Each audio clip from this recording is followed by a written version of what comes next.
¿Cómo se pasa? Buenas tardes. Nos reunimos hoy en la Academia de Ciencias, Ingeniería y Humanidades de Lanzarote con ocasión de celebrar la séptima sesión del Aula Canaria, segunda de este año 2026, con el objeto de ir ofreciendo capítulos del nuevo libro que vamos a ir confeccionando a lo largo del año. En esta ocasión tenemos, como es costumbre, tres presentaciones. Una primera, plagas que amenazan ecosistemas vegetales en las Islas Canarias, que va a desarrollar Carlos Laura Arán. Él es ingeniero agrícola, fue consejero de Agricultura del Cabildo de Lanzarote y es uno de nuestros primeros académicos de la isla de Lanzarote. Cuando quieras, Carlos, tienes Bueno, la palabra. pues muchas gracias, buenas tardes a todos. Como dice el profesor, me toca hablarles sobre algunas plagas que yo considero que son importantes y peligrosas para los ecosistemas vegetales en las Islas Canarias.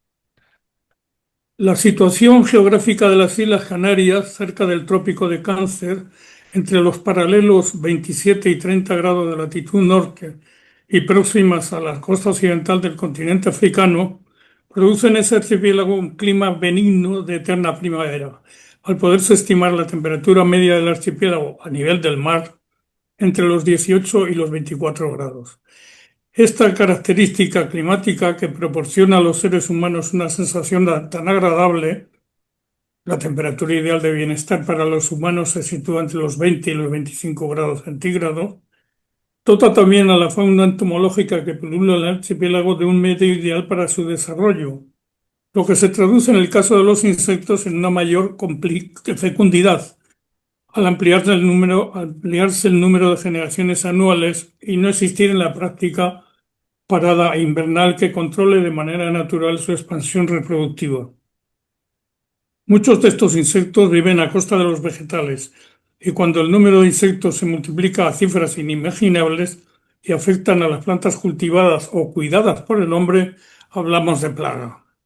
En Canarias, el efecto positivo de su clima sobre los insectos favorece la proliferación de toda clase de plagas entomológicas, por lo que la lucha contra dichos insectos nocivos constituye un capítulo muy importante del cultivo, cuidado y conservación de los vegetales. Por otra parte, el carácter de islas proporciona una barrera para la introducción de nuevos insectos, aunque el incremento del tráfico tanto de personas como de mercancías, animales y vegetales incluidos, entre el archipiélago y el resto del mundo aumenta exponencialmente el riesgo de introducción de especies de insectos que no están todavía presentes en las islas. Es el caso de algunos de los insectos aún desconocidos en Canarias y que pueden llegar a ser una amenaza para determinados ecosistemas vegetales. Por ejemplo, el escarabajo rojo del Colorado, la Leptinotarsa lineata Sai, que ataca la planta de la patata, pero que también vive a expensas de otras solanáceas, como el tomate o el de la Phylloxera bastratis planchón, que necesita de la vid para vivir, o el de la procesionaria del pino, Taumatomea pitiocampa, que se instala en los pinares, o el del curculiónido ferruginoso, Rhynchophorus ferruginoso foxal, que tiene preferencia exclusiva por muchas especies de palmeras, con especial predilección para la familia de las fénix canarienses y que dactilíferas entre ellas.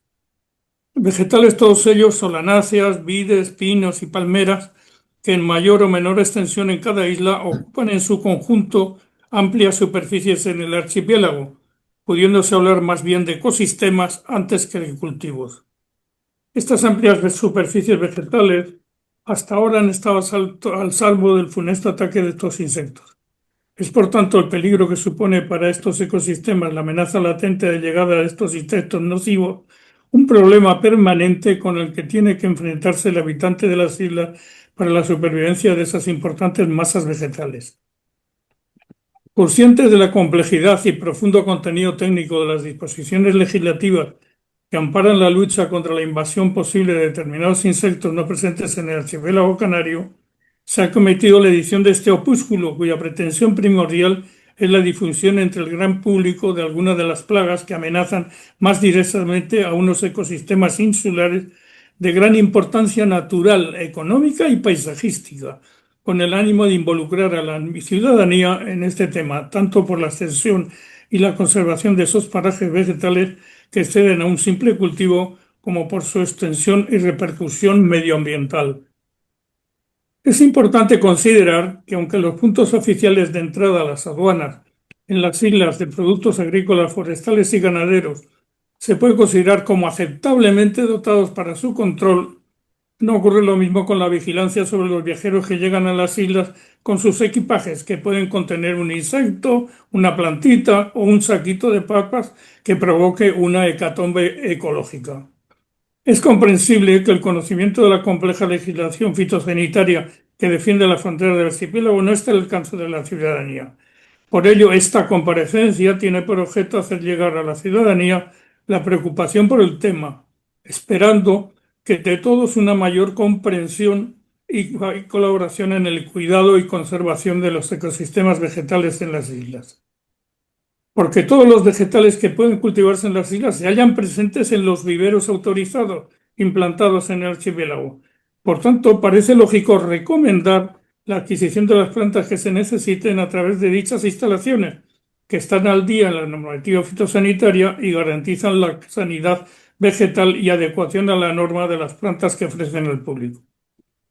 En esta comparecencia se expondrán someramente, como ya se ha indicado anteriormente, 4 plagas desafiando a 4 ecosistemas altamente significativos en las islas, a saber, el escarabajo de la patata, amenaza latente de todas las oleáceas, incluido el tomate, la filosera de la vid, peligro para la supervivencia de las plantaciones de vid en las islas, la procesionaria del pino, larva de una mariposa que puede poner en riesgo los pinares de amplias zonas de determinadas islas, y el curculiónido ferruginoso de las palmeras, que cuando se iniciaba hace unos años este trabajo era una simple amenaza y en un tiempo ya pasado fue una triste realidad en las islas de Gran Canaria, Tenerife y Fuerteventura. En la actualidad, la decidida actuación de las autoridades fitosanitarias ha supuesto la casi total erradicación de esta plaga en todo el archipiélago. Y como primera, y afortunadamente no muy frecuente en nuestras islas, la más bíblica de las plagas, la langosta del desierto. Conocida en la entomología como Schistocerca gregaria, fue catalogada en 1775 por el naturalista sueco, discípulo de Linneo, Peter Forsell, por lo que desde entonces añade su apellido a la denominación latina. La langosta del desierto aparece por las Canarias de tiempo en tiempo, aunque los espacios entre invasiones son afortunadamente tan largos que las personas de mayor edad apenas se acuerdan de la última plaga y los más jóvenes no la conocen. Como consecuencia, el reconocimiento de los insectos es tan somero o tan remoto que las personas confunden fácilmente unos insectos como la libélula o el saltamonte con la auténtica langosta del desierto. Naturalmente, esta confusión entre estas 3 especies es lógica, ya que su proximidad evolutiva los hace descender ya en principio de un tronco común, los insectos. Las langostas pertenecen a la superfamilia de las Acridoidea, que se distinguen por tener élitros, alas bien desarrolladas. La puesta de huevos se desarrolla en el suelo en ootecas, huevos arracimados dentro de un saco y generalmente cerrados por una masa protectora. El ciclo biológico comienza con la eclosión de los huevos que se logra en unas 2 semanas. El estado ninfal se desarrolla a través de 5 mudas en unos 30 a 40 días. El adulto alcanza la madurez sexual en 3 semanas y 4 meses. El ciclo completo se desarrolla en unos 6 meses. Entre la fase solitaria y gregaria existe la fase intermedia transiens, de paso de solitaria a gregaria y viceversa. El carácter más exclusivo y más temible de la langosta del desierto es su comportamiento gregario. La capacidad de extensión de la langosta en pleno desarrollo de la plaga llega a afectar a una superficie de unos 12 millones de kilómetros cuadrados en 3 continentes, África principalmente, Oriente Medio y el sur de Europa en algunas ocasiones. La zona de recesión, es decir, el hábitat normal de la langosta en fase solitaria, aunque abarca a medio continente africano, realmente queda relegada a determinadas zonas de reproducción y cuando se desencadena el gregarismo, los enjambres se abaten más allá de esta zona, llegando hasta el sur de Europa, la India, Rusia y, por supuesto, las Islas Canarias. La langosta consume diariamente, tanto en fase solitaria como gregaria, su peso en materia verde. Cada langosta pesa unos 2 gramos. La langosta del desierto es un artrópodo, del latín patas articuladas, de la clase de los insectos y del orden Orthoptera, es decir, algas rígidas. El ciclo biológico corresponde a una metamorfosis sencilla, es decir, los primeros estadios de desarrollo guardan cierta semejanza con las fases adultas. En la biología y su relación con el medio ambiente parecen encontrarse las causas de la transición de solitarias a gregarias. Cuando en la zona de convergencia intertropical de los vientos al sur del desierto del Sáhara, Sahel, se producen lluvias más abundantes de lo habitual, se desencadenan dos fenómenos que tienen relación directa con el gregarismo. De una parte, el suelo donde se han efectuado las puestas adquiere una humedad excelente que produce una tal alta tasa de eclosiones positivas de los huevos que las hembras fecundadas han depositado.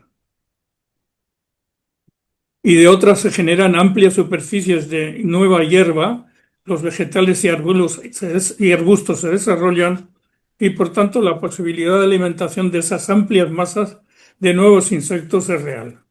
Pero cuando el periodo de las lluvias termina y la hierba se extingue, tanto por el pasto de las langostas como por la ausencia de nuevas lluvias, las langostas tienden entonces a juntarse, se desencadena el gregarismo y a migrar en busca de nuevas fuentes de alimentación. En las Islas Canarias se conocen algunas invasiones acaecidas el siglo pasado. La última importante invasión sobre las Islas Canarias, o sea, las islas orientales del archipiélago canario, Lanzarote y Fuerteventura, aconteció durante el año 2004 y corresponde al resurgimiento de la plaga debido a las lluvias extraordinarias acaecidas en octubre de 2003 sobre las áreas de recepción del insecto al sur del desierto del Sáhara. El cambio de la fase solitaria a gregaria ha tenido lugar. Esto se tradujo en una salida de la plaga hacia las Canarias y la llegada de un primer enjambre de unos 500.000 ejemplares que se posó en una zona lábica del noreste de la isla de Lanzarote. Los insectos que llegaron en esta primera oleada de febrero del 2004 eran de color amarillo claro, ocre, amarillo claro, lo que indicaba visiblemente su carácter gregario y su plenitud sexual. Es decir, se trataba de imagos adultos en completo desarrollo y con total capacidad reproductiva. Posteriormente, en noviembre del mismo año 2004, una nueva invasión, esta ya más importante, con una estimación de unos 2 millones de ejemplares, se posó en ambas islas orientales, por el norte de Fuerteventura y por el sur de Lanzarote. Un peligro latente de estas invasiones lo constituye la posibilidad de procreación mediante la puesta de huevos sobre especialmente superficies arenosas, como los jables.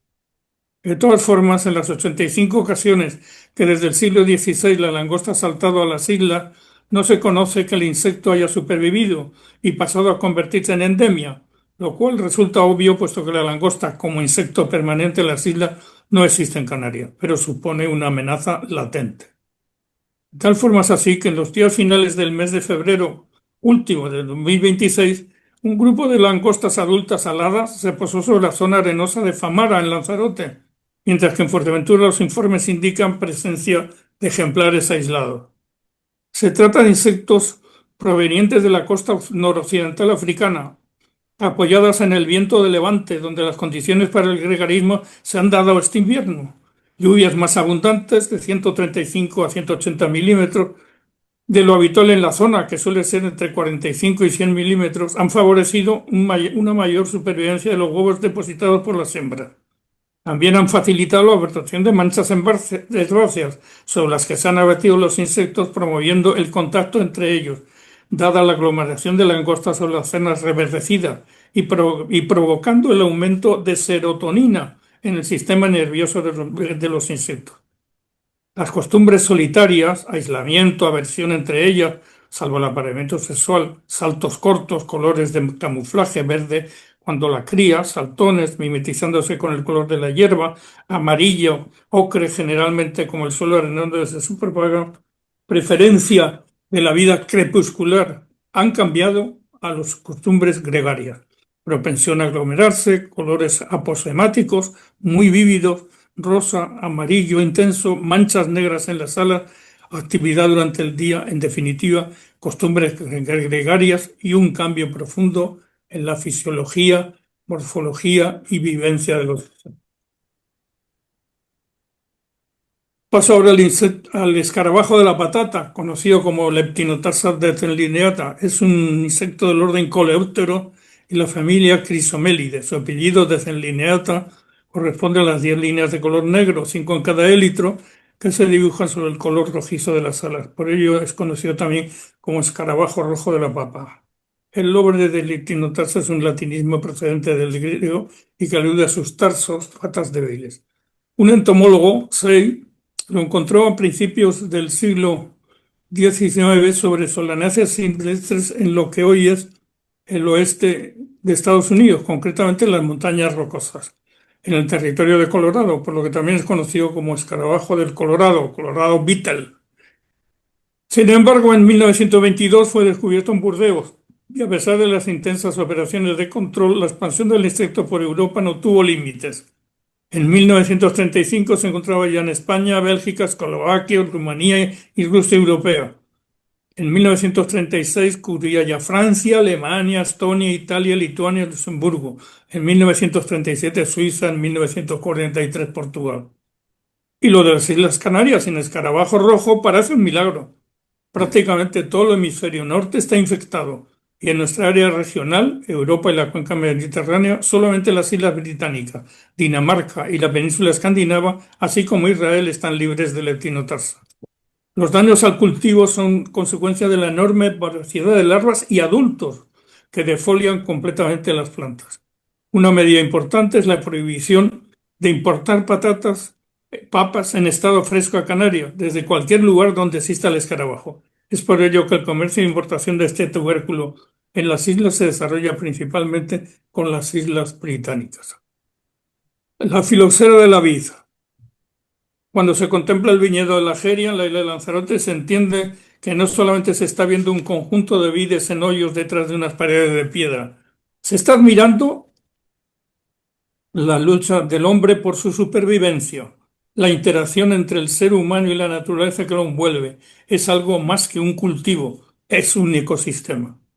En total podemos estimar que se cultivan en Canarias unas 12.428 hectáreas reunidas bajo 10 denominaciones de origen. El insecto se expande en dos fases, una aérea, fase gallícola, que se alimenta de las hojas, y otra radicícola, que se instala en las raíces, y que la fase radicícola es rotundamente peligrosa para las vides europeas, Vitis vinifera linneus, produciendo lesiones que llevan a la muerte de la planta. La filosera es originaria de América del Norte, donde se desarrolla sobre plantas silvestres del género Vitis, Vitis riparia, Vitis rotundifolia, Vitis rupestri. Hasta el siglo XIX no se conocía la filosera en Europa. En el año 1878 se constata que la filosera se constata su presencia en un viñedo de Málaga. Y ya por entonces se comprobó que la filosera gallícola no producía daños en la parte aérea de las vides. Y los científicos que venían realizando ensayos en las estaciones vitivinícolas francesas tuvieron la genial idea de realizar un injerto notable. Colocarían la madera de la vid europea resistente al pulgón en sus fallas de gallícola sobre un patrón de vid americana resistente al pulgón de su fase radicícola. Es decir, la parte resistente, subterránea, raíces, sería de procedencia americana y la parte aérea, productora de las uvas de calidad, sería de ascendencia europea, cuya fase aérea es resistente a la fase gallícola de la filosera. A partir de finales del siglo XIX, todo el viñedo europeo, millones de hectáreas, hubieron de replantarse. Debemos recordar que la filosera es hospedante de las plantas de vid, bien sean europeas o americanas. Por tanto, la interdicción de entrada de este género de vegetales en Canarias parece ser causa fundamental de la inexistencia de filosera en las islas. Hay quien plantea que este insecto no está en las islas por falta de adaptación, pero la aparición reciente en Tenerife demuestra la inexactitud de tal suposición. Efectivamente, cuando se preparaba este artículo a finales del año 2021, todavía no se había detectado el foco de filoxera en la isla de Tenerife, lo que ocurrió a finales del mes de julio del 2025. Afortunadamente, dicho foco, vigilado, controlado y gestionado por el gobierno de Canarias, ha quedado reducido a determinados cultivos, muchos en grado de abandono en el municipio de San Cristóbal de la Laguna, en Tenerife, y no ha tenido expansión al resto de las islas archipiélago canario. Por tanto, sigue de toda la actualidad el contenido de este artículo. La procesionaria del pino es la oruga de una mariposa, Tomatobea pitocamba, formando bolsones en los pinos donde los huevos eclosionan y filas de orugas cuando salen de la bolsa, descendiendo por el tronco y arrastrándose después por el suelo. La especie fue descrita y catalogada en 1775 por los naturalistas Denis, francés, y Chauvin, austríaco, por lo que deben añadirse los nombres a la nomenclatura latina. Ataca casi exclusivamente a los pinos. Estos ecosistemas vegetales de magnífica difusión en paisajes tan emblemáticos como la caldera de Taburiente en La Palma, la cordillera dorsal de la isla de Tenerife, el pinar de Tamadagua en Gran Canaria, podrían verse amenazados por esta larva procesionaria, llamada vulgarmente así por el inconfundible avanzar de las larvas por el suelo cuando salen de sus nidos invernantes. Se trata de un ciclo biológico de metamorfosis compleja, donde el adulto en nada se parece a los estadios juveniles y cuya fase larvaria existe un fuerte gregarismo con formación de largas hileras de larvas, de tal manera que si una larva se separa de la procesión, muere. El daño causado por esta oruga se traduce en defoliación de los pinares. Existe una acción colateral para los humanos, ya que las orugas están cubiertas por multitud de pequeñas púas, son fuertemente urticantes. El tratamiento más exitoso de pequeña escala consiste en la endoterapia vegetal. Modernos tratamientos vegetales de gran tamaño por medio del cual se inyecta un insecticida, fungicida, incluso un nutriente en la corriente vascular que transporta la savia desde las raíces hasta la estructura vegetal. En la cruda realidad hay que pensar que la protección se controla mediante la climatología. Es una plaga de tratamiento por la naturaleza. Efectivamente, si los inviernos son muy crudos y fríos, seguramente muchos nidos no serán suficientemente protectores y muchas larvas perecerán, con lo que la irrupción de las orugas en la primavera será menor y la extensión de la plaga será limitada. Por el contrario, inviernos suaves favorecerán el avivamiento de la mayoría de las larvas invernantes y la plaga tendrá características más agresivas. En Canarias no hay procesionaria ni la deberá haber si todos colaboran. Efectivamente, las plantas de pino y sus zonas y sus partes, ramas, piña, etcétera, tienen prohibido su entrada por ley desde cualquier zona del planeta. El picudo rojo de la palmera, también llamado Curculionido ferruginoso, nombre científico Rhynchophorus ferrugineus, fue catalogado en 1775 por el escandinavo Forstall, discípulo de Linneo. En el verano del 2005 aparece un solo adulto en la zona de Ciudad Jardín de la ciudad de Las Palmas. Sus dos más característicos rasgos morfológicos son su color rojo y el rostro afilado, por lo que la definición popular de picudo rojo está más que justificada. El daño a la palmera lo producen las larvas al llegar hasta el meristemo central de crecimiento. Una primera y elemental medida legislativa fue la prohibición de importación de vegetales de palmeras en el archipiélago canario de cualquier lugar del mundo. Inmediatamente después, la Consejería de Agricultura del Gobierno Autónomo, en fecha 10 de febrero, prohibía dentro de sus competencias el tráfico de palmeras entre islas. A pesar de las diferentes medidas adoptadas en el año 2006, que consideraba que tres islas de picudo rojo se había situado, Fuerteventura, Gran Canaria y Tenerife, mientras que en otras cuatro islas habían conseguido contener la entrada del insecto. Se logró erradicar la plaga en dichas islas, declarándose tal circunstancia en el año 2016. Termino rápidamente con lo último que queda en la actualidad, que es la Diacalandra frumenti. La diacalandra no es el constante del daño a las palmeras, sino la larva que eclosiona al interior del vegetal procedente de un huevo que ha sido introducido en la hebra fecundada. Los daños se sitúan principalmente en el raquis de las hojas exteriores de la palmera. La ausencia de enemigos naturales que en la cadena trófica sirven de soporte a esta especie condiciona la permanencia del depredador en Canarias. Una vía interesante de control y erradicación es la endoterapia, consistente en el empleo, como he dicho ya, en el empleo de inyectores para la introducción de insecticidas a través del sistema vascular del vegetal, induciendo a que el insecticida sistémico sea introducido en el expirante a través de la savia previamente contaminada. No es compatible con el cultivo de palmerales destinados a la obtención de dátiles, obviamente, ni las destinadas en La Gomera a la extracción del guarapa, pero parece una vía interesante y casi única de extinción de la diocalandra. Perdón si me he pasado un poco. Buenas tardes. Magnífica conferencia, profundo estudio, querido Carlos, y tendremos que estudiarlo, para conocer un poco más de la ciencia natural y de los peligros que acechan a las Islas Canarias. Muchísimas gracias. Bueno, a continuación, la profesora María Ángeles Álvarez Martínez, que es catedrática de lengua española en la Universidad de Alcalá de Henares y académica correspondiente de la Real Academia Española y de nuestra Academia de Ciencia, Ingeniería y Humanidades de Lanzarote en Tenerife, va a desarrollar el tema Palabras, ideas y cosas. El caso del léxico canario. María Ángeles, cuando quieras, abre el micro. Creo que el micro está abierto. ¿Se me oye bien? Perfecto. Perfecto. Pues efectivamente, palabras, muchas gracias, querido presidente. Palabras, ideas y cosas, a propósito del léxico canario, no es otra cosa que una serie de pinceladas sobre en lo que constituye nuestra forma de ser, nuestra idiosincrasia. Paso a la siguiente diapositiva, en donde cito a Cervantes, a Miguel de Cervantes, que lo dice en varias de sus obras: llegué a las puertas de la gramática, que es por donde se entra a las demás ciencias. Entendida aquí la gramática como el estudio de la lengua. Sin lengua no tenemos ciencia, sin lengua no podemos expresar nuestras ideas.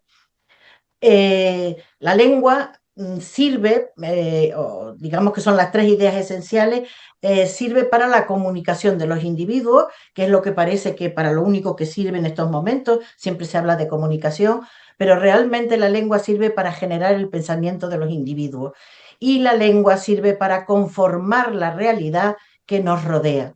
De ahí que nosotros los canarios tengamos una forma concreta de manifestar nuestros pensamientos, y es lo que yo intentaré mostrar un poquito en estos minutos.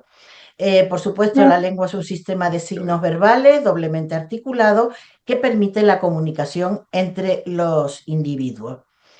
Hay que hablar de lengua cuando hablamos propiamente en lingüística, es decir, en nuestra profesión como profesores de lengua, hablar de lengua y no de lenguaje. La gran diferencia radica en que la lengua es un sistema doblemente articulado, es decir, existen unidades mínimas sin significado que se combinan para crear unidades mínimas con significado, frente al lenguaje, que puede ser de mucho tipo, el lenguaje de los delfines, por ejemplo, que es solo un instrumento de comunicación sin articular. Radica en los humanos el hecho de que el lenguaje es algo consciente, que exige reflexión. Nuestro cerebro se desarrolla mediante el uso de la lengua, el uso lingüístico. Cuanto más dominamos la lengua, mayor será nuestra capacidad y también neuronal, es decir, la lengua es la que va a permitir que nuestro pensamiento se amplíe. Aquellas personas que no tienen estudio o que no han tenido oportunidades en la vida, su cerebro funciona de diferente manera. La lengua nos permite entender conceptos abstractos o concretos, reconocer lo que nos rodea, expresar y entender los sentimientos y emociones que tenemos o que tienen los demás. En definitiva, estudiamos todo lo que podamos estudiar o sentir se expresa mediante las palabras. Y en ese estudio, en ese conocimiento de la lengua, entra lo que es la competencia lingüística y la enseñanza de una lengua. La competencia lingüística la tenemos todos, si vivimos en una sociedad, pero se debe y se desarrolla de forma espontánea y natural. El niño aprende a hablar sin necesidad de estudio, pero eh, ese conocimiento de la lengua, esa competencia lingüística se tiene que ampliar, desarrollar mediante la enseñanza para que sea mucho más fina, más capaz, más eficiente y mucho más precisa. Bueno, decía que la competencia lingüística se desarrolla mediante la enseñanza, que es fundamental, porque es lo que la hace mucho más fina, más capaz, más eficiente y más precisa. Y esto es debido a que en el momento de enseñar la lengua nosotros hacemos una reflexión metalingüística porque hablamos de la lengua con la propia lengua. Si yo, por ejemplo, les propongo el ejemplo de el armario está lleno, abarrotado, colmado, saturado de ropa, todos ustedes perciben cosas diferentes. Y evidentemente cada uno de ustedes inconscientemente van a buscar, no quiero decir lleno, no abarrotado, no quiero decir saturado. En ese sentido, eso es lo que en definitiva es la competencia lingüística. En cuanto al sistema lingüístico, que tiene tres componentes fundamentales, fonética, gramática y léxico, nuestro sistema fonético, fonológico, es muy simple, lo podemos representar oral o escrito, pero es muy simple y muy sencillo, y por eso se aprende muy bien la lengua española, porque solo tiene 5 vocales. Ahora bien, la gramática es el conjunto de reglas que combinan las palabras y que, por tanto, esas estructuras deben ser aprendidas y el niño las aprende de manera natural, aunque luego tenemos también algunos casos. Y en cuanto al componente léxico, es el componente que es el conjunto de palabras, el léxico de una lengua, que sí que tenemos que aprenderlas. Las aprendemos leyendo, las aprendemos estudiando, las aprendemos escuchando, etcétera. Digamos que en el diccionario de la Real Academia Española hay 93.000 palabras recogidas, conscientemente de que son muchísimas más, porque solo el español de Canarias tiene 22.000 palabras propias y no están todas recogidas. Si acaso habrá como unas 100 palabras en el diccionario, con lo cual imagínense el caudal léxico que supone en la lengua española. En cuanto al estudio, nosotros tenemos dos conceptos, que es el plano de la expresión y el plano del contenido. Ese plano de la expresión tiene una sustancia extralingüística que es general para todos, pero que luego nosotros conformamos de una manera determinada. Y eso es lo que hace en ese plano de la expresión que nosotros los canarios hablemos como hablamos y que escuchemos cada vez que nos identifiquemos cuando oímos a otro canario por la zona. Y frente a eso está el plano del contenido, donde hay una sustancia extralingüística, que son todos los contenidos posibles, pero que luego se conforman bien gramaticalmente o bien semánticamente, que son las dos disciplinas que estudiamos. En cualquier caso, el léxico general frente al léxico diferencial está en que todos nosotros trabajamos, hablamos, como estoy haciendo yo ahora en estos momentos, desde un léxico general que todos entendemos y que nos permite entender a todos los demás y hacernos entender. Es la lengua común que tenemos todos, llamémoslo estándar, llamémoslo panhispánico, llamémoslo como queramos. Pero dentro de ese léxico general está también los llamados canarismos. Canarismos que cuando salimos fuera intentamos evitar o no en función de muchas cosas. Bueno, esto es la composición del léxico, que cuando lo verán, porque no tiene mayor relevancia, pero nuestro léxico está formado por un 81% de palabras heredadas, un 10% de préstamo y un 8% de creación. La creación, aun siendo los canarios muy creativos, la creación es bastante reducida, porque si yo me invento la palabra no me van a entender, con lo cual tiene que ser dentro de todo un contexto, pero justamente en la creación en donde radica la literatura, sobre todo la poesía.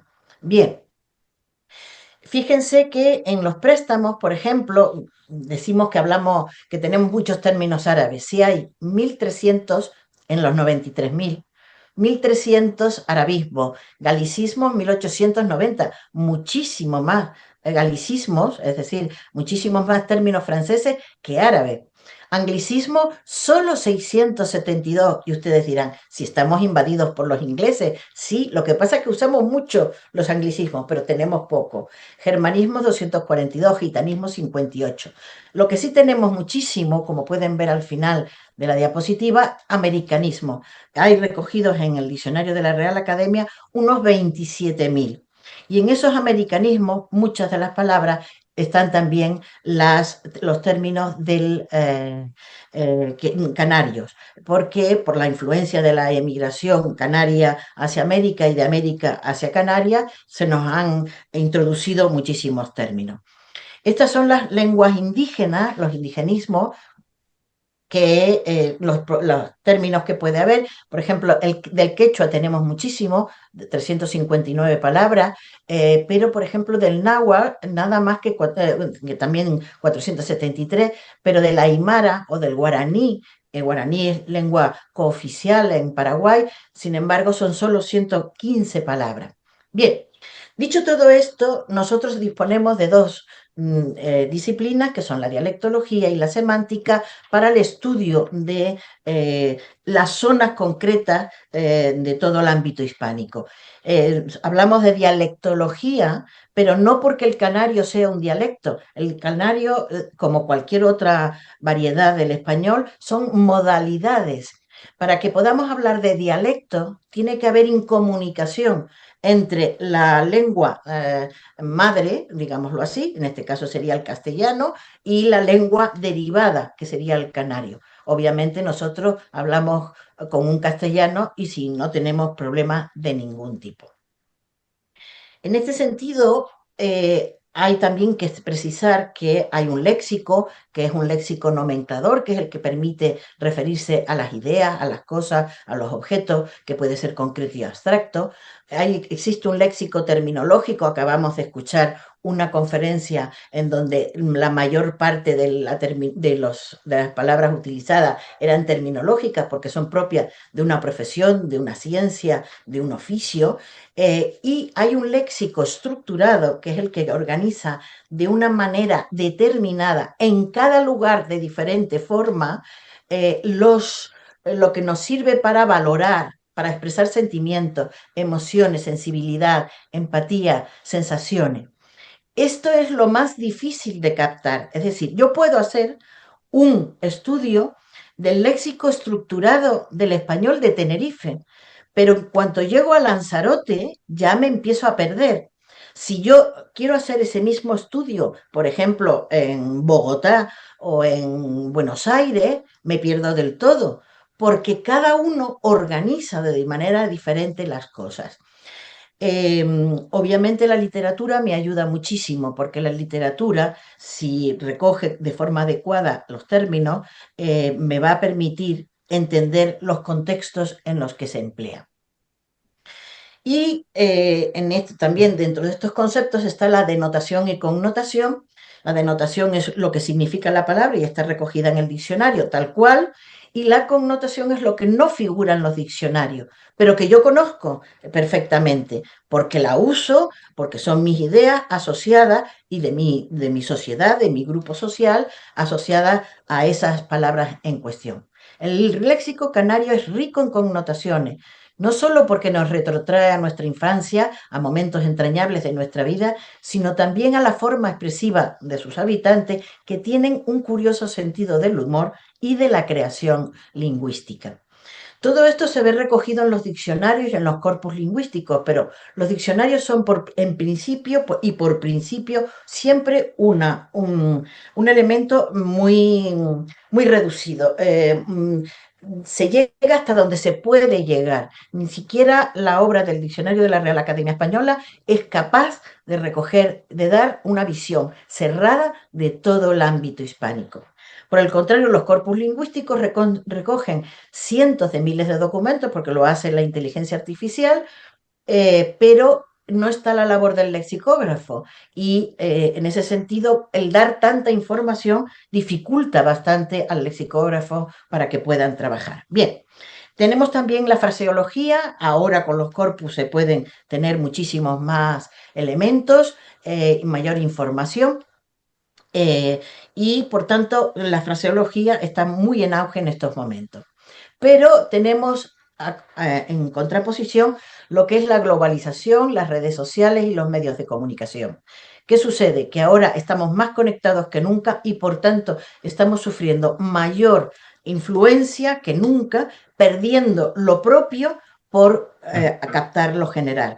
Es la gran miseria, digámoslo así, del trabajo lingüístico, que cuando empezamos a ver, estudiar una zona, decimos, ah, sí, tienen cosas curiosas, típicas, propias. Sin embargo, la globalización, los medios de comunicación, nos están homogeneizando. Y por otro lado, hoy, con el apoyo de las inteligencias artificiales, estamos creando una realidad paralela que nada aquí tiene que ver con la realidad real, valga la redundancia. Si yo les digo a ustedes que, por ejemplo, Teresa se sentía lánguida, abatida, desanimada, decaída, alicaída, apagada, melancólica, triste, entristecida, indolente, sin fuerzas para acometer aquel trabajo, ustedes me están entendiendo cada una de las palabras que yo estoy dando y además yo diría primero esta, luego no, la otra, en función de un contexto concreto y lo que yo quiero expresar. La inteligencia artificial es incapaz de establecer esas diferencias porque, entre otras cosas, es artificial. Palabras canarias. Suardoso, badumen, chamarra, gorgorito. Están en negro las que están recogidas en el diccionario. Chamarra, por ejemplo, es una palabra que era muy común antes, pero que ha pasado ya a cazadora, a trenca, a chaquetón, a plumón, etc. Gorgorito es algo muy de Tenerife, que no tiene nada que ver con los gorgoritos de la ópera, sino con los títeres, que es como se llamaban en aquellos, los títeres que aparecían en la feria. Sorroballar o sorroballo, sequiñoso, patiñero. No me digan que cuando les ensucian el suelo mojado, no es lo mismo decir me lo estás ensuciando el suelo que me lo estás patiñando. Revenido, jamelgo para vago, revejudo, que es una palabra preciosa, que significa en el estándar viejo, muy viejo, pero que en realidad para nosotros es persona retorcida, mezquina y rencorosa. El desinquieto palmero, el resbalizar, que no es ni deslizar ni resbalar, el ensocate para la fruta o el emporquiñado. Ese emporquiñado no es lo mismo que el guarreado estándar peninsular. Tenemos palabras como aquellar, que se presenta como para utilizar en lugar de cualquier verbo. No, aquellamos la casa y aquellamos la persona. Hoy me estoy aquellando, ahora salgo. Acamellar, saltadero, mandarse a mudar, encartonado, vedar, como un arcaísmo que se mantiene todavía en Canarias, no se me veda en una herida la sangre. La diferencia grande que existe entre pelearse y pelearse. Se pelean los adultos, se pelean los niños se están peleando. El vagañete no es lo mismo que el vago. Si yo digo que este niño es un vagañete, es un vago redomado. O el nombrete, que no es lo mismo que el apodo. Termino enseguida. Ay, por favor. Vale, por Dios. Nosotros los canarios, en cuanto salimos fuera, estamos duplicando nuestro léxico, tenemos un mayor caudal léxico. Yo hacía mandados cuando mi madre me mandaba a la compra, a la venta, pero ahora hago recados. Yo me subo el vuelto de un vestido, pero ahora es el dobladillo. Yo cocino, guiso las papas, que no las patatas. La patata es que no me sale. Por supuesto, cojo la guagua, ya no se usan, pero estaba el falso frente a la nagua. Tener un cisco en el ojo, la primera vez que lo dije delante de mis alumnos, se morían de la risa en Madrid, porque para ellos es otra cosa totalmente distinta. O engajarse cuando algo se te queda pegado en la garganta y no casi no puedes, que es el añusgarse. O fajarse a trabajar o a pelearse con algo. Para terminar, utilizo las palabras de Jorge Luis Borges, que decía que muchos con intención de desconfianza interrogarán qué zanja insuperable hay entre el español de los españoles y el de nuestra conversación argentina. Yo les respondo que ninguna venturosamente para la entendibilidad general de nuestro decir. Un matiz de diferencia sí lo hay, matiz que es bastante discreto para no entorpecer la circulación total del idioma y lo bastante nítido para que en él oigamos la patria. En realidad no oímos la patria, oímos nuestras connotaciones, aquello que efectivamente nos recuerda cada una de las palabras, porque una vida en las palabras siempre habrá y las palabras de una vida. Las palabras y la vida están en continuo movimiento. Recuerden que mientras tengamos palabras, tendremos vida, al menos cerebral. Nada más, muchas gracias. Y perdón por eh, el que no hayan podido ver las diapositivas, Muy pero se bien. las paso si quieren. Sí, ya nos las pasas luego. Bueno, hemos asistido a una lección magistral y además de bellísima expresión. Creo que nos ha dejado francamente enriquecidos y prestos a leer el artículo, más bien en su momento capítulo del libro, ¿no? Bueno, vamos a pasar entonces a la tercera presentación de hoy. El urbanismo en Lanzarote, 1950-2030, de César Manrique a los Objetivos de Desarrollo Sostenible. La va a pronunciar Pilar Chías Navarro. Ella es doctora arquitecta, catedrática en la Escuela de Arquitectura de la Universidad de Alcalá. Es académica correspondiente de la Real Academia Nacional de Medicina de España en la Plaza de Arquitectura Sanitaria, recientemente creada, y es académica correspondiente en Valencia de nuestra Academia de Lanzarote. Pues nada, Pilar, vamos a oír una tercera magnífica lección, ¿eh? Tienes la Muchas, palabra. muchas gracias, presidente. La verdad es que después de los dos conferenciantes magníficos que me han precedido, espero no pasar a un campo excesivamente prosaico como es el del urbanismo en Lanzarote. Pero me complace mucho con estas notas que voy a presentar.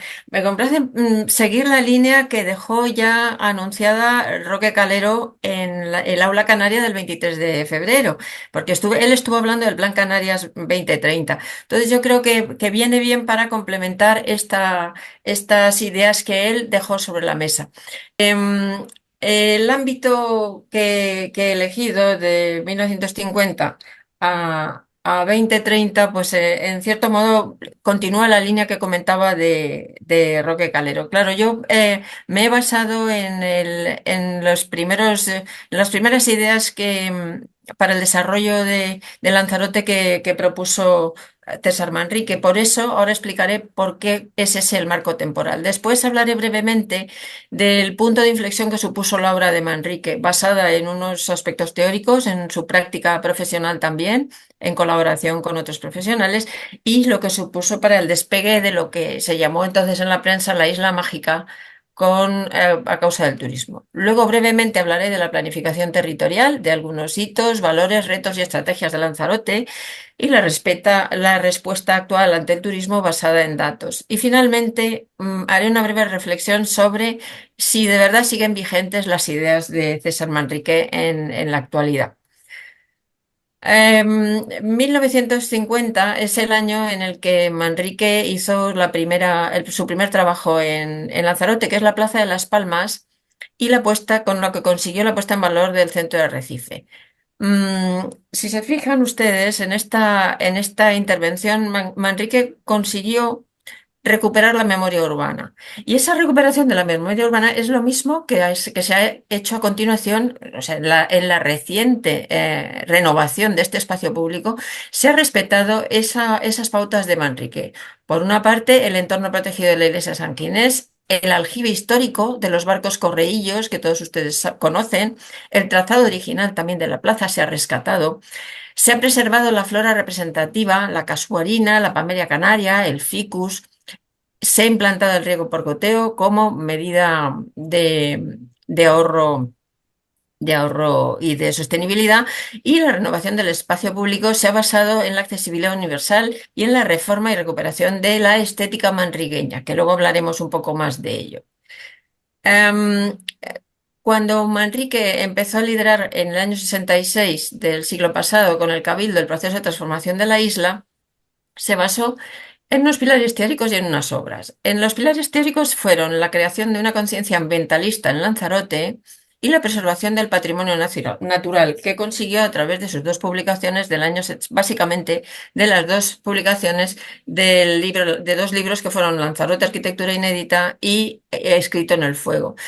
Y las obras fueron obras que él autodenominó obra ecológica, y una serie de proyectos paisajísticos que están muy enlazados con lo que posteriormente se ha denominado Landarte. En esto él fue un pionero. ¿Qué es lo que mereció Manrique con todas estas actuaciones, con estas ideas y estas realizaciones? Pues todas estas reconocimientos que ustedes ven aquí desde el año 68, la medalla de plata al mérito turístico que le dio el Ministerio de Información y Turismo, otra que le dio el Rey al mérito turístico, la creación de una asociación ecologista en Lanzarote, el premio Europa Nostra y la membresía del Comité Español del programa Man and Biosphere de la UNESCO. Eso quiere decir que realmente tuvo una proyección internacional que en principio ni se había pensado. ¿Cuáles fueron los pilares teóricos? Pues aquí voy a apoyarme, porque él mismo también tenía unos apoyos sólidos anteriores. Uno de ellos fue Néstor Martín. Fíjense que en el año 36 Néstor Martín decía: el turismo es un hecho y un problema que va a imponer brutalmente la necesidad de la revolución integral del país en que nunca habíamos pensado. Si no recobramos y acentuamos nuestra personalidad, nada podemos ofrecer al turismo. Dentro de un estilo netamente canario, tenemos que revalorizar todo lo nuestro, sea moderno o tradicional. De otro modo, seremos suplantados por el industrial o el comerciante de afuera. Es un poco la misma línea que comentaba la profesora Álvarez Martínez con el idioma, con la lengua, pues nosotros con la arquitectura y con el territorio.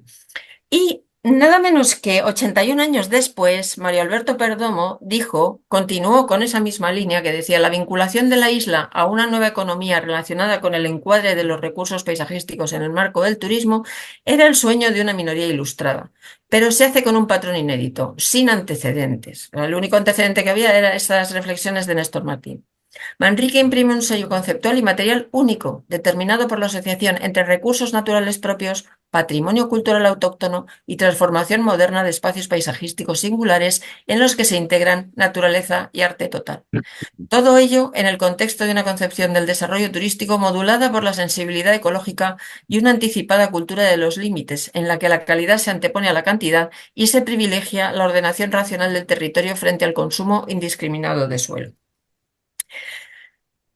Estos pilares teóricos también los recuerda, como de sus años de aprendizaje, nuestra compañera Betty Nabor, que en su discurso de ingreso en el año 2010 dijo: recuerdo el aprendizaje, cómo se mira el paisaje, cómo se construye alrededor de uno en lugar de la edificación. El respeto está justificado por la naturaleza. El proyecto sería la conversación con el ámbito, el proyecto en la naturaleza y después la ejecución en la hoja. Ven aquí dos imágenes que tienen que ver con proyectos de Fernando Higueras, que fue colaborador con el que colaboró César Manrique muchos años, y que se puede ver muy claramente cómo del concepto de los Ocos, del concepto de esa idea, de esa maqueta de la urbanización de Playa Blanca, se pasa a realizaciones como el Hotel Las Salinas, que recuerdan un poquito más lejanamente esas ideas primigenias.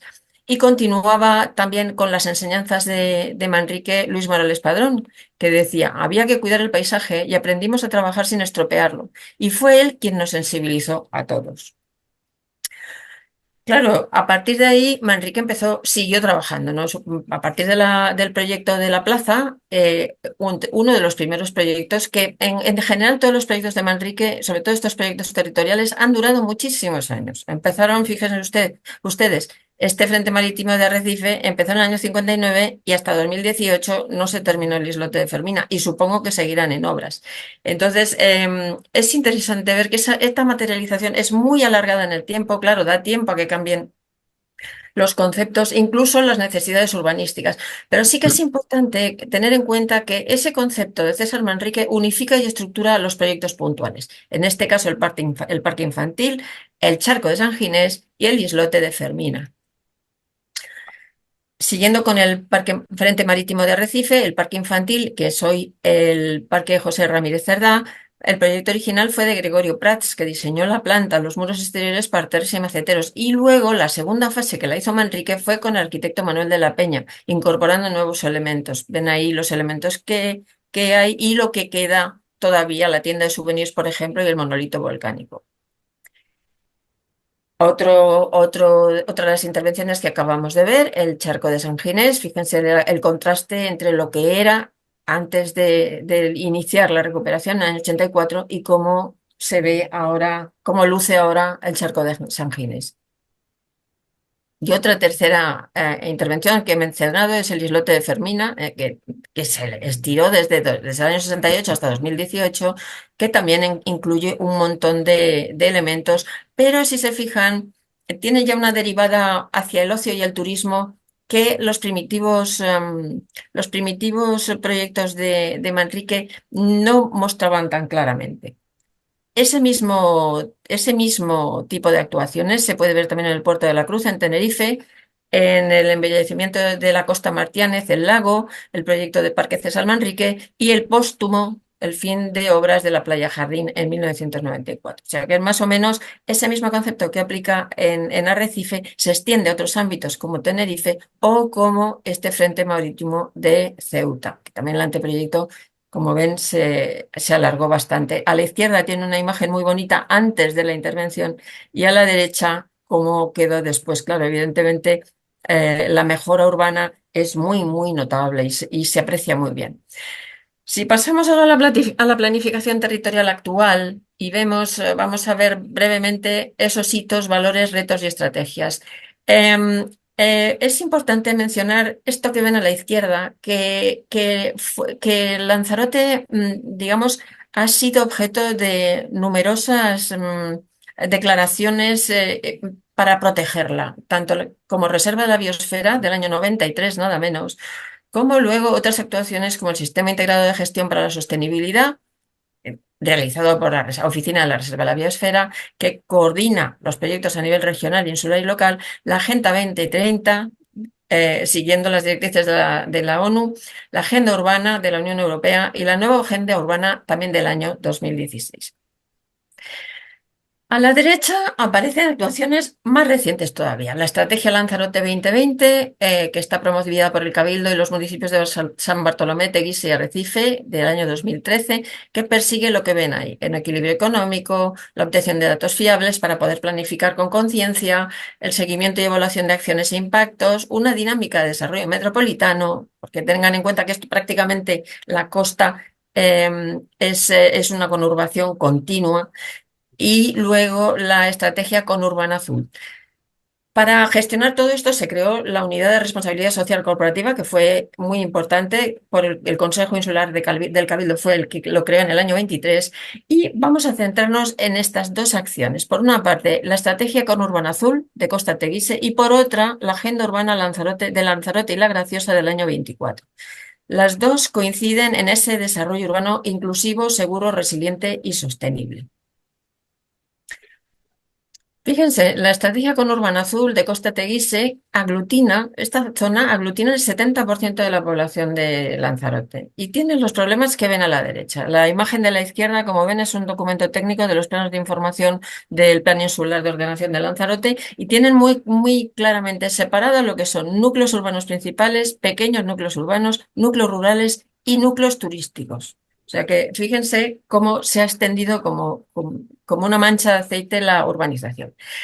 ¿Qué problemas tiene? Un crecimiento desigual, el riesgo de segregación social y espacial, un parque edificatorio deteriorado, no actualizado a las normativas, un tráfico congestionado, ahora luego lo veremos, ausencia de movilidad alternativa, drenaje insuficiente y riesgo de inundaciones, servicios públicos energéticamente ineficientes, escasa digitalización de todo lo que tiene que ver con las infraestructuras urbanas, o sea que no hay ningún, en fin, ningún SIGMAP que permita en tiempo real, como dicen ahora, o sea, en el momento, conocer los datos de las infraestructuras, falta de participación ciudadana y espacios urbanos degradados. Si se fijan en el tráfico en la red principal, que también es de la fuente es el Cabildo, pues fíjense qué distribución tan desigual y qué densidad tan tremenda se aprecia en torno a Arrecife. O sea, ya se ve la congestión del tráfico muy claramente.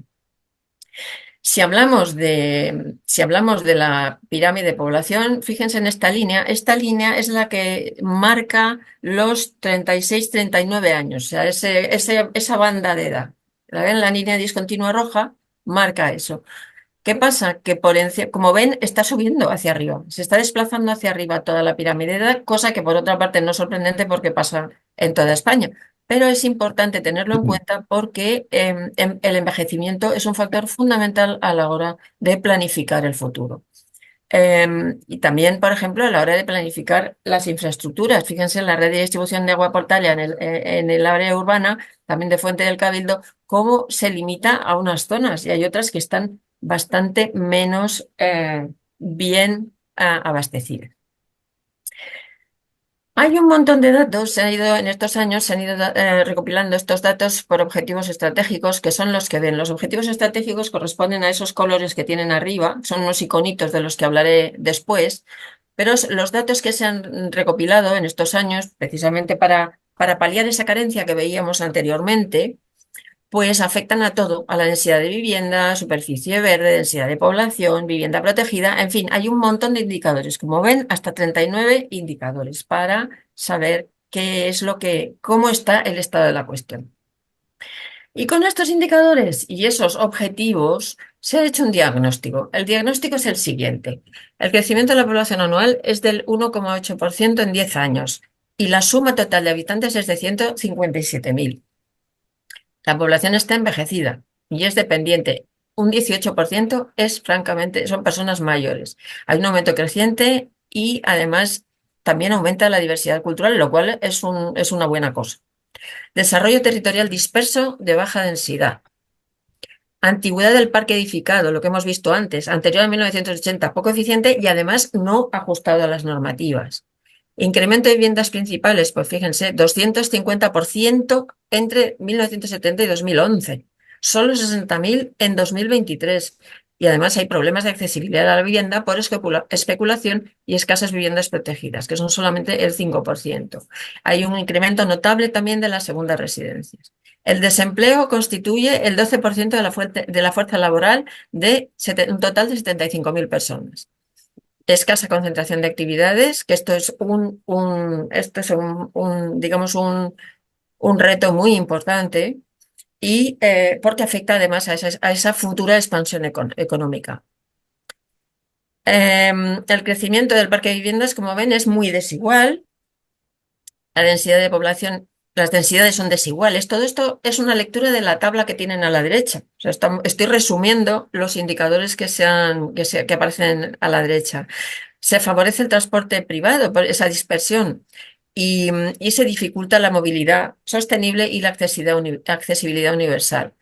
Hay una presión constante no igualitaria sobre los recursos, sobre todo sobre el agua, servicios, incluyendo los digitales, y las infraestructuras. La superficie destinada a infraestructuras de transporte es suficiente, pero habría que mejorar, porque hay 300 kilómetros de carreteras principales y 20 líneas de guaguas, pero habría que mejorar la movilidad alternativa. Diversidad de hábitats, 20.000 hectáreas de áreas naturales protegidas, que son el 42% de la superficie total. Ese es el diagnóstico actual que tenemos del panorama de la isla. ¿Cuáles son los retos, por tanto? Un crecimiento económico sostenible basado en la economía local, recuperando valores y recursos patrimoniales y atrayendo turismo.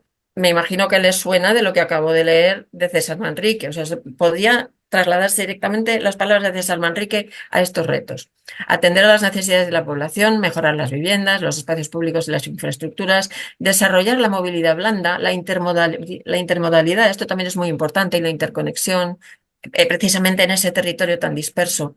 Medidas para jóvenes y mayores, mejora de capacitación tecnológica, smart cities, o sea, introducir la digitalización en todas estas infraestructuras y una gobernanza participativa que ya hemos visto que era una de las carencias que tenía, eh, que tenía Lanzarote. Aquí tienen a la izquierda los objetivos estratégicos, que antes les dije que eran esos iconos de colores que aparecían en la parte de arriba relacionados con los datos. Y por objetivos, pues tienen aquí las medidas que se piensan adoptar, que aparecen precisamente en el Atlas de la Agenda Urbana, que son pues las políticas actualizadas, la revitalización de las zonas menos dinámicas, un poquito lo que hemos visto anteriormente, afrontando esos retos que les he detallado anteriormente y sobre los que no voy a detenerme otra vez. Claro, la respuesta actual ante el turismo está basada en datos. El Cabildo, vamos, hay un informe trimestral del Cabildo que muestra esos indicadores de turismo y que, digamos, permite un seguimiento muy, muy cercano de esos aspectos clave del urbanismo y que afectan, como ven, a la planificación insular, al desarrollo turístico, a la arquitectura tradicional, al urbanismo sostenible y además a la vivienda, porque claro, parte del turismo también consume vivienda. Y los retos y los enfoques serían ampliar, armonizar el crecimiento turístico con la protección del entorno, que ya lo decía Manrique, gestionar el crecimiento urbano en zonas consolidadas como Arrecife y la Franja Costera y aplicar principios de diseño ambiental y sostenible en la planificación. Y por último, esta es la última diapositiva. ¿Están vigentes las ideas de Manrique? En respuesta a las fortalezas, las debilidades, las amenazas y las oportunidades de la isla, pues un poco a lo largo del discurso se ha visto que muchas ideas de las que se están retomando ahora en los planes más modernos y que tienen que ver con la Agenda 2030, pues tienen en cuenta estas ideas de Manrique. Como fortaleza es la defensa de una ecología artística, ya lo decía él. Debilidad, propuestas similares para el ocio y el turismo bajo una estética manriqueña. Lo de la estética manriqueña hay que tener cuidado con eso, porque es una manera de amparar a la larga una especie de estilo que puede convertirse en un pastiche si no se tiene cuidado.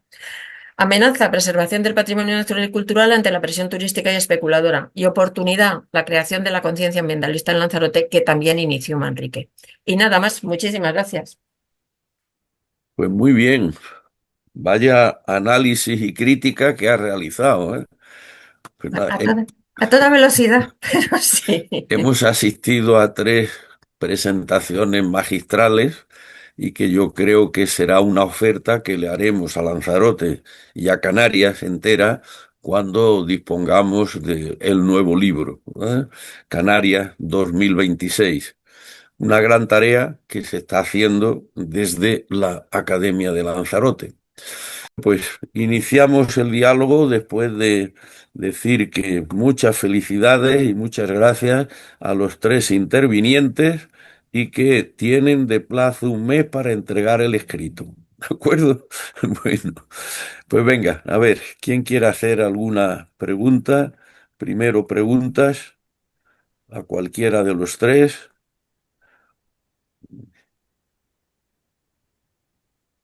Pues no sé. Manuel Medina, por favor, cuando abre el micro.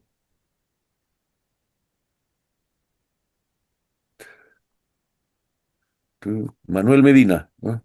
Bueno, felicitar a los tres intervinientes. Las tres son charlas magistrales, pero me voy a centrar más que en la de Pilar, porque es la que considero que más me afecta. La pregunta que le hago es, ¿tiene posibilidad la isla de seguir desarrollando sobre la base del tráfico privado o hay que ir a un sistema del tráfico colectivo que evite que las carreteras estén absolutamente llenas de gente y que no se pueda disfrutar de la isla de Lanzarote debido al tráfico? Es una pregunta muy sencilla y no sé si hay ya proyectos para limitar el tráfico de forma que podamos seguir disfrutando de la isla como ocurría antes. Pues muchas gracias por la pregunta, Manuel. Apostar por el tráfico privado es un error y se está viendo que hay zonas, he puesto antes el mapa los datos son del Cabildo, de la densidad de tráfico en torno a Arrecife y lo que se ve es que la única manera de que mejore es apostar por estrategias intermodales y por otros tipos de movilidad diferentes, no solamente, por supuesto, por el transporte público, pero por otros tipos de movilidad alternativos. No se puede. Yo recuerdo una conferencia muy bonita que nos dio precisamente en una sesión que nuestra amiga geóloga sobre la gente invadiendo los parques geológicos de Lanzarote, que era terrorífico. La gente subiéndose por todas partes, metiendo los coches por todas partes. Claro, eso no puede ser, porque eso, al final, esa presión que están haciendo los coches, no solamente sobre el territorio, que eso es evidente, sino también sobre el patrimonio.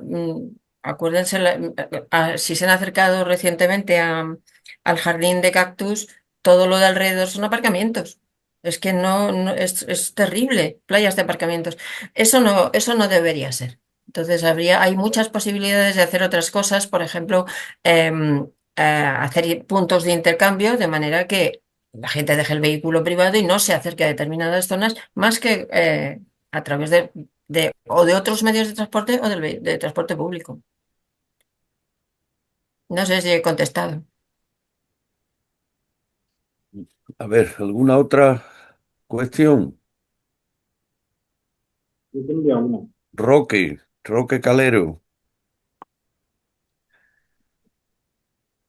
Tienes que abrir el micro, Roque. Yo, en primer lugar, felicitar a los tres ponentes por la magnífica charla que nos han dado y hemos aprendido muchísimo. Yo quería hacerle una observación o pregunta a María Ángeles, y es que, bueno, yo tengo ahora un nieto y hace poco está empezando a hablar y utiliza mucho, como es lógico, palabras que dentro de su cerebro, me imagino, obedecen a una estructura. Es decir, por ejemplo, regularizar los verbos, ¿no? Yo no sé si tiene algo que ver el cerebro humano con esta estructuración del lenguaje casi similar a lo que haría un ordenador. Y en segundo lugar, otra cuestión también importante para mí, que me gustaría, María Ángeles, que comentaras algo, y es la relación entre el lenguaje y la escritura de la palabra. El español tiene una serie de formas de escribir, utilizando la H, no utilizándola, etcétera, etcétera, que confunden y hacen, creo yo, un lenguaje menos potente. En otras palabras, un lenguaje preciso, unívoco, creo que sería un instrumento poderoso para manejar la mente humana y el pensamiento. Y en este caso, me parece a mí que el castellano es un idioma posiblemente de los más potentes en este sentido. Bueno, no sé lo que piensa María Ángel, ahora me dirás. En cuanto a Pilar, quería hacerle, bueno, aparte de que me gustaría, Pilar, hablar contigo y comentarte las cosas que hacemos en este entorno, ¿no? De lo que llamamos el eje de la vivienda, urbanismo y paisaje urbano. Y los demás también, así que me gustaría contactar contigo para eso. Sí quiero hacerte una pregunta. ¿Cómo encaja todo esto en el PIOT de Lanzarote? Que se lleva haciendo ya no sé cuántos años, ¿no? ¿El PIOT debe modificar o dirigir el desarrollo de Lanzarote o al revés? ¿Un desarrollo sostenible de Lanzarote debería reconducir el PIOT? Esas son las dos preguntas que tenemos y enhorabuena por las presentaciones de los tres. María Ángeles, tienes palabra. Muchas gracias por los elogios. Vamos a ver, son dos preguntas muy complejas. Una es más simple para responder que la otra. La del niño y cómo aprende el lenguaje es compleja, pero evidentemente el niño está percibiendo una serie de reglas, todas son homogéneas y por ese motivo va a decir rompido en vez de roto, hasta que aprende que es roto, evidentemente, pero lo va a aprender rápido, no hay problema. Porque está rodeado. Lo importante cuando un niño está aprendiendo a hablar es que se le hable mucho a su alrededor. Y no se tiene que hablar como si fuesen tontos. Yo me quedo sorprendida cuando oigo en la calle, mira, un guau guau.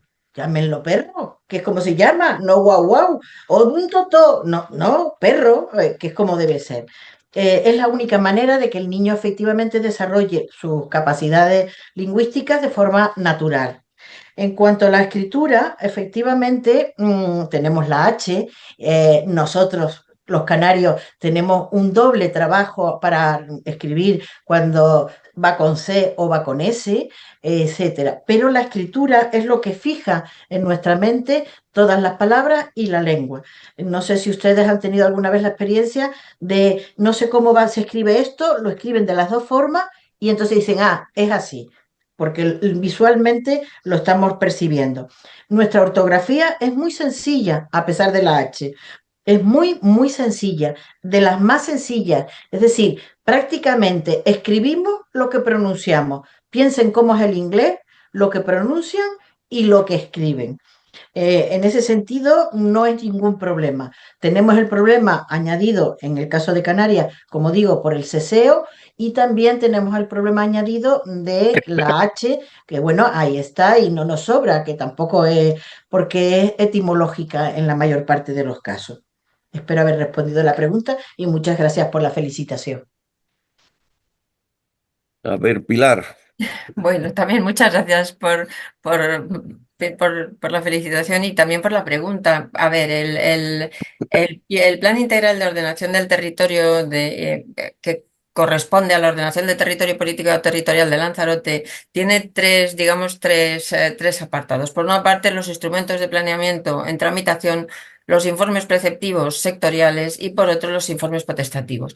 Si se fija en los instrumentos de tramitación, incluye, por ejemplo, el PON del Parque Natural de los Volcanes y tiene un montón de servicios agrupados. Está desde turismo hasta el área de empleo, transporte y movilidad, el centro de datos, que era lo que estábamos hablando, en fin, un montón de servicios distintos que se ven afectados precisamente por estas directrices del Plan 2030. Y en cuanto a los informes preceptivos sectoriales, pues es lo mismo, se distribuye por las mismas áreas de servicio, pero afectan a ámbitos, pues, por ejemplo, como las obras públicas, vías, parques, etcétera. O sea, realmente no hay contradicción entre un documento y otro.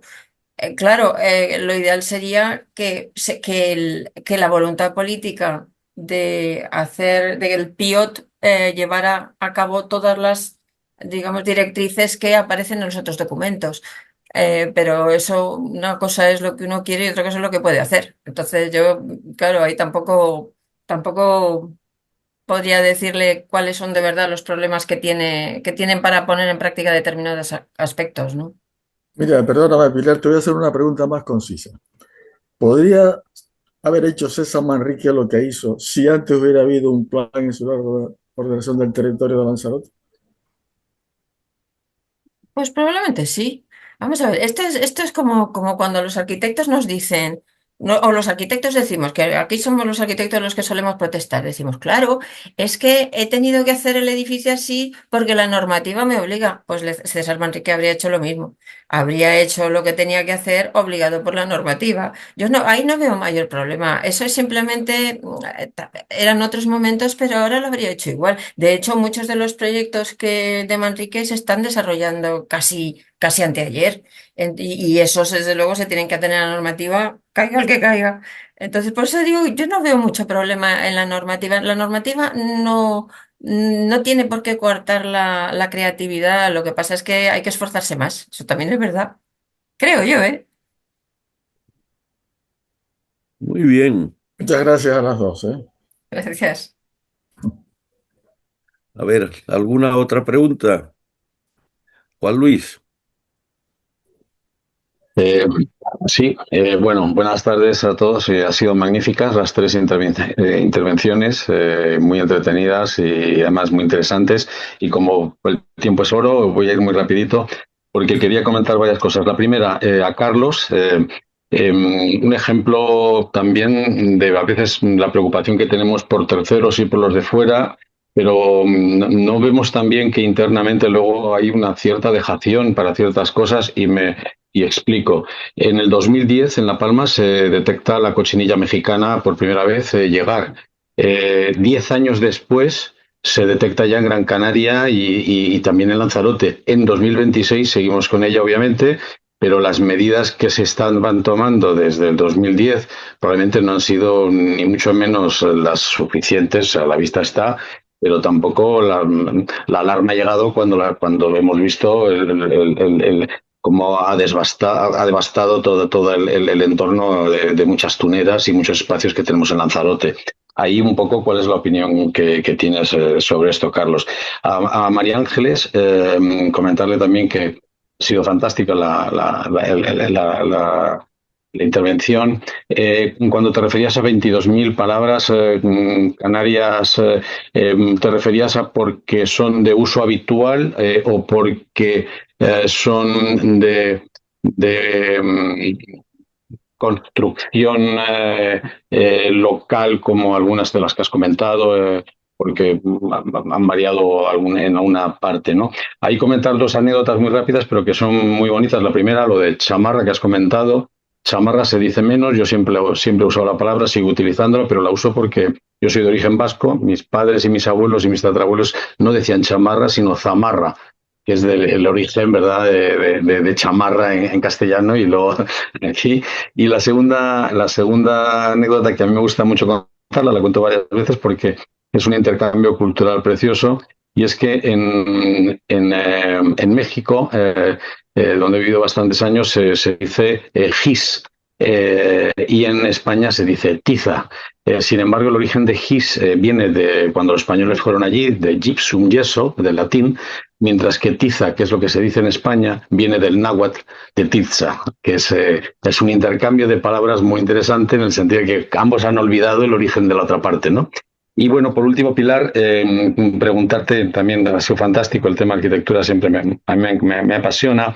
En el tema de la normativa no voy a entrar porque efectivamente estoy un poco con lo que comentaba Roque o con lo que planteaba probablemente, y es que está muy bien seguir a César Manrique, creo que es genial lo que ha hecho y magnífico lo que ha hecho, pero en verdad también para la creatividad es un corsé tremendo. O sea, en Lanzarote no se puede hacer nada parecido en casi ningún caso, porque la normativa de alguna forma lo que hace es, por mucha imaginación que tengas, primero, no poder trabajar prácticamente en ningún territorio, no lo tenemos. Segundo, unas normativas que tienen que adecuarse al nuevo territorio, no hay posibilidad para hacer nada estridente, nada diferente, nada distinto, no es necesario tampoco, y efectivamente alguno lo conseguirá y de alguna manera, estoy contigo, pero es bastante complicado.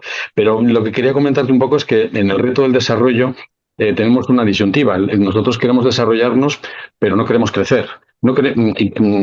Esto genera muchos problemas. Por ejemplo, claro que un aeropuerto podría ser más cómodo siendo más grande, pero no permitimos que haya más slots, no queremos que sea más grande.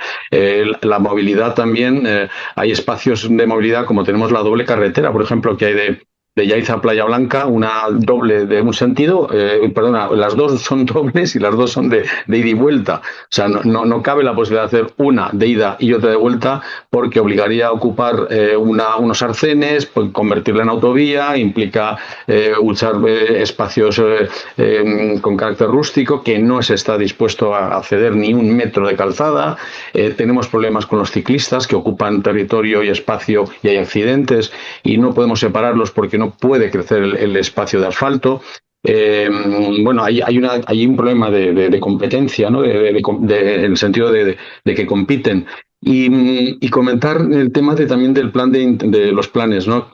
Claro, los planes son de integración, los conozco y otros que hay, pero al final no hablamos de dónde está el dinero. Hay un plan que no tiene nada que ver con todos estos planes, que se llama Plan de Activación de Lanzarote, que ha salido hace no muchos meses, del 2026, no sé si es el 2030 y tantos, donde sí que hay el presupuesto concreto, casi 290 millones de euros para acciones en Lanzarote. 290 millones de euros.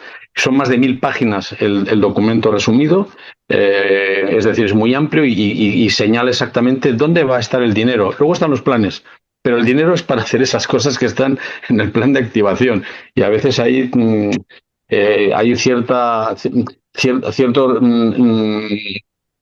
frustración cuando estás queriendo plantear las cosas desde unos planes que tienen un ideario de continuidad y de mejora en las islas, y luego hay otro plan que sí, se dice que es para ello, pero que es donde se suman y donde se acumulan los presupuestos. Y nada más. Muchísimas gracias y felicidades a ustedes. Carlos, Tienes la palabra. Tienes que abrir el micro, tienes que abrir el micro. No me oyes, Carlos, tienes que abrir el micro.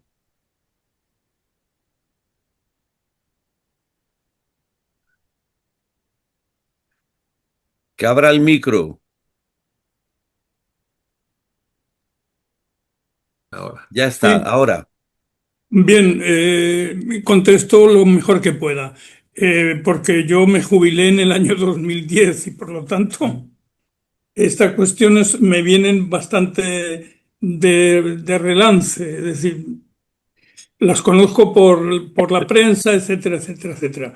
Opinión mía, pues dos cuestiones. Primero, la investigación en agricultura siempre ha sido la cenicienta, evidentemente. Y en segundo lugar, yo tengo la intuición, simplemente intuición, de que el abandono del cultivo de la cochinilla en Lanzarote ha promovido no la aparición, la resurrección de esta plaga, porque la plaga ya existía antiguamente.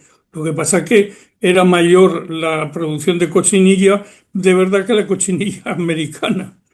No sé si he contestado suficientemente, pero es lo que yo creo. Muy bien. María Ángeles.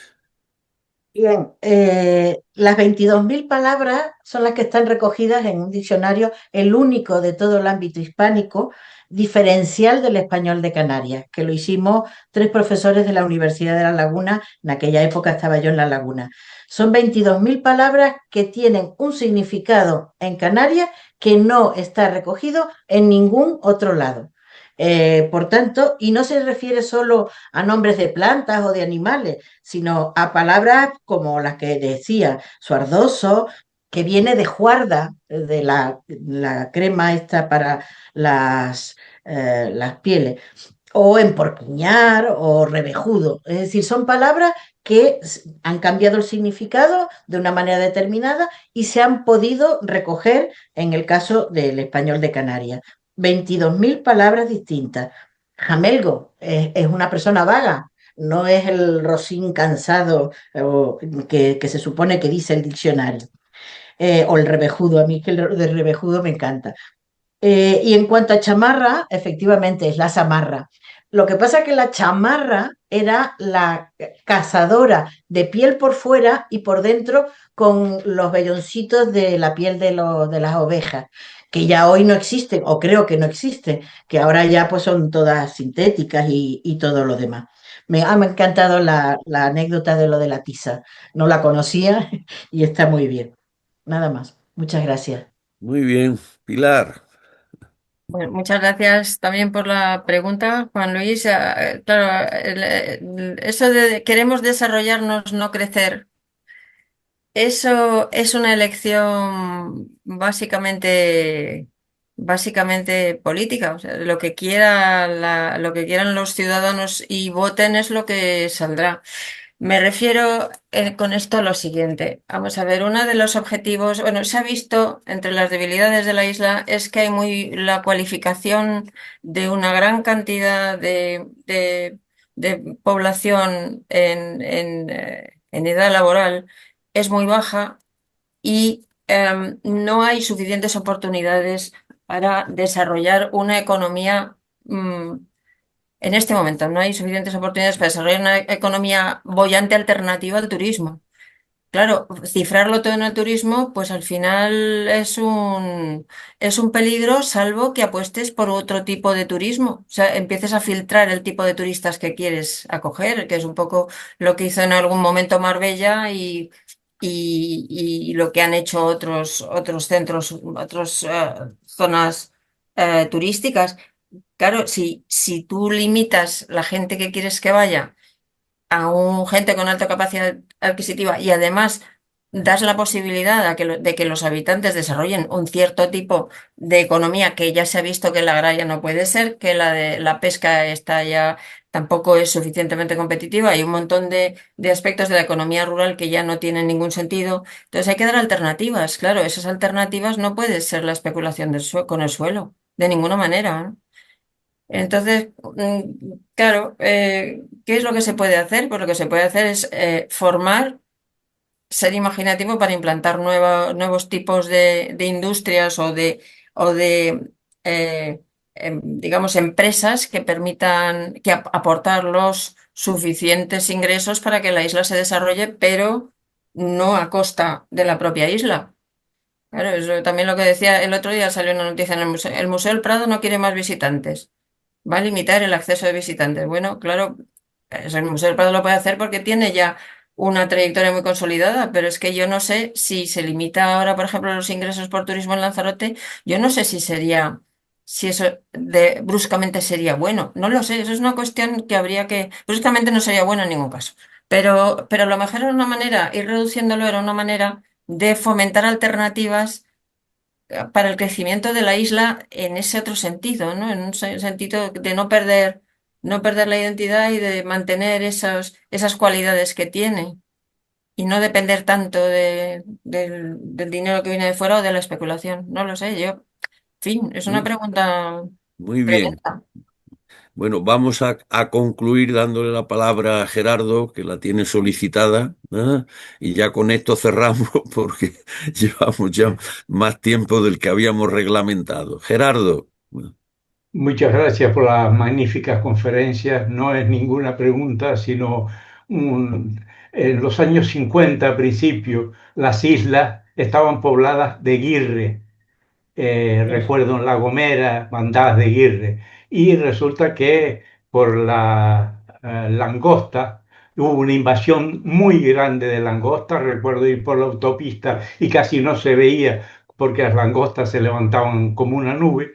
En las islas donde había bastante agricultura se utilizaron insecticidas en contra de las langostas que después cuando los guirres se comieron esas langostas se acabaron los guirres, a no ser en Fuerteventura y Lanzarote, que como no había tanta agricultura, no se utilizaron esos insecticidas y todavía sigue una pequeña población de guirres en Lanzarote y Fuerteventura. Nada más, muchas gracias.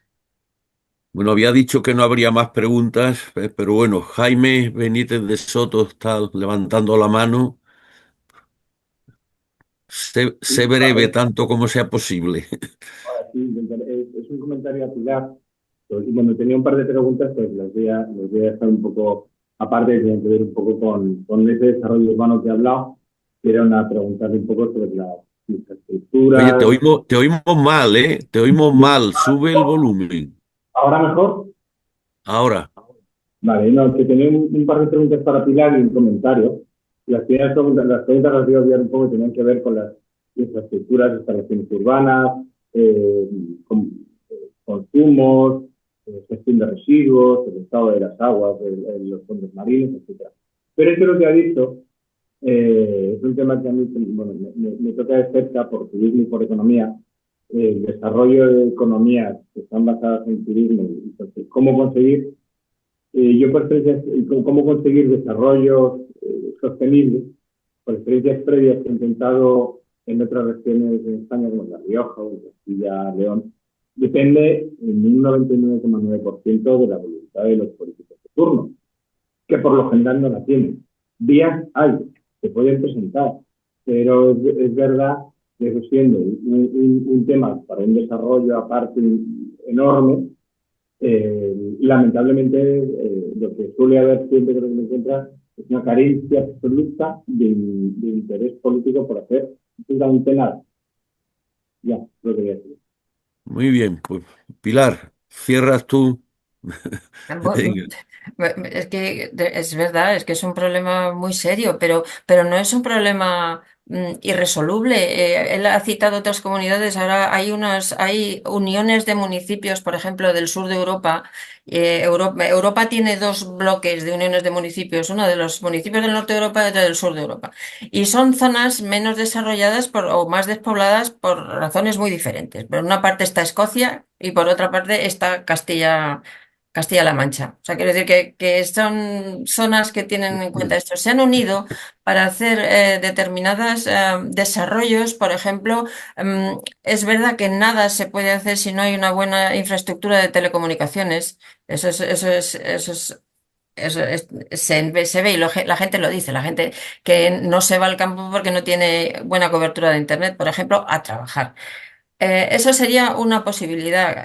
Y luego, claro, hay muchas otras industrias que a nosotros se nos pasa por la cabeza, pero hay, pues, por ejemplo, hubs de focos de desarrollo de energías alternativas, focos digamos, centros de desarrollo de microchips, cosas que no son especialmente contaminantes y que, sin embargo, sí que pueden potenciar muchísimo el crecimiento de la isla. Claro, yo no soy experta en la economía de la isla, pero es verdad que hay muchas posibilidades y que es mucho más cómodo dejarlo estar y seguir con la inercia del turismo. Pues sí, que eso va a acabar probablemente con muchas cosas que no deberían, pues también. Pero Muy podemos bien. hablar otro día más largo. Pues muchísimas gracias, Carlos Lahora, María Ángeles Álvarez y Pilar Chías. Creo que nos habéis dado una sesión maravillosa y que podremos seguir disfrutando cuando tengamos los vídeos y vuestros textos. Deciros muchas gracias, deciros felicidades y que el primer lunes del próximo mes tendremos a Fernando Pedro Méndez, experto en el problema de la vivienda, que creo que nos va a ilustrar suficientemente bien y a fondo sobre la situación actual de la vivienda en España. Y después, el lunes 13 del mes próximo también, pues tendremos la tercera sesión de este año del Aula Canaria. Intervendrán José Ramón Calvo, Sebastián Delgado, y Felipe Bermúdez. Así que tendremos tres nuevas, ¿no?, presentaciones de altura para seguir completando los capítulos del libro. Muchísimas gracias a todos, da mucha alegría veros y sobre todo con esas caras de satisfacción que parece que hemos tenido esta larga hora y 3/4. Muy bien, pues hasta el primer lunes del mes que viene.